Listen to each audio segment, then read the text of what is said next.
Today, we will be looking at administrative regions. We must know the definition of administrative regions along with the purposes of these administrative regions. Let us now start our lesson. Administrative regions.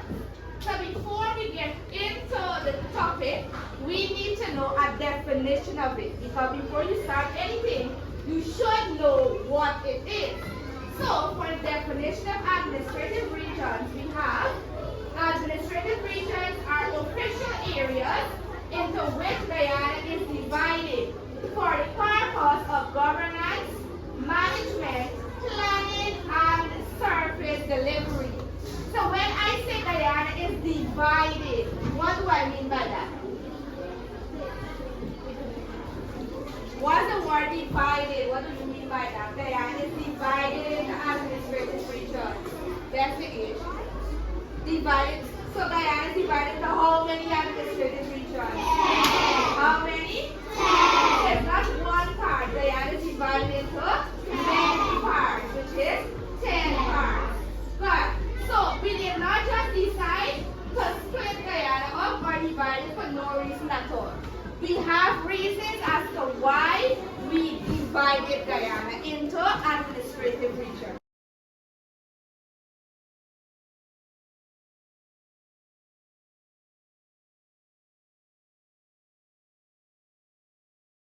So on the other side of the board, you have purpose of administrative regions.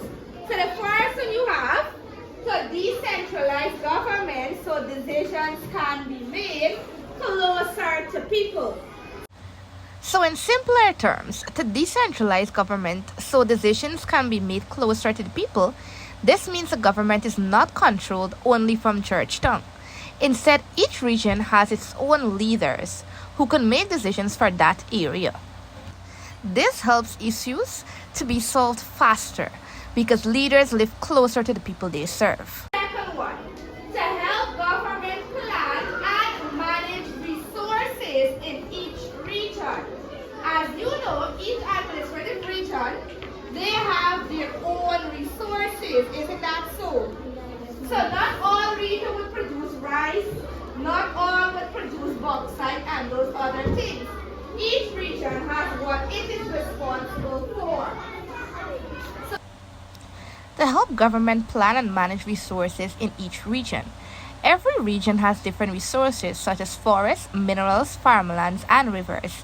Dividing the country into regions helps the government to keep track of what each area has and how best we could use those resources for the development of the country. For example, let me say Shane is our administrative region. He's region 1 and I'm region 10. If I want resources from him, imagine if we weren't divided into administrative regions. How would I have gotten that resources? Would it have been easy? I wouldn't have known exactly where I had to go for the resources, right? But because we're divided into regions, it's easy for me to say, okay, I need resources from region 1. You know exactly what resources can be found there, so you could go and you could get your resources. Next one, to improve health, education, security, and administrative resources. So by having regional offices and hospitals, because each administrative region should have hospitals, educational places like schools, you should have regional office, you should have police stations and all of that. To improve health, education, security, and administrative services. By having regional offices, hospitals, police stations, and educational departments within each region, people can access important services without traveling so far away. This makes life very easy and improves the quality of services provided. If you're living in region 6 and the only hospital is in region 4, which is Georgetown, by the time you reach that hospital, what's going to happen to you? You might even die, right? Because imagine you traveling from Killian just to go to Georgetown.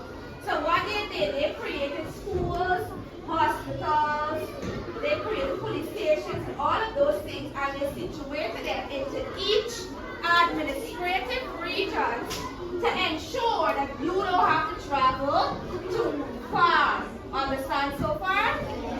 But the last one, to allow citizens to participate in local decisions making through RDC. So the RDC is a regional democratic council. What is the RDC? Regional Democratic Council. Good. To allow citizens to participate in local decision making through the RDCs.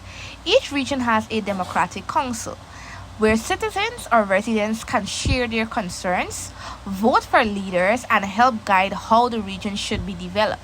It gives people a voice in decisions that affects their community. Task: on your blank map of Guyana, identify the administrative regions. Ensure each region is well identified by your group.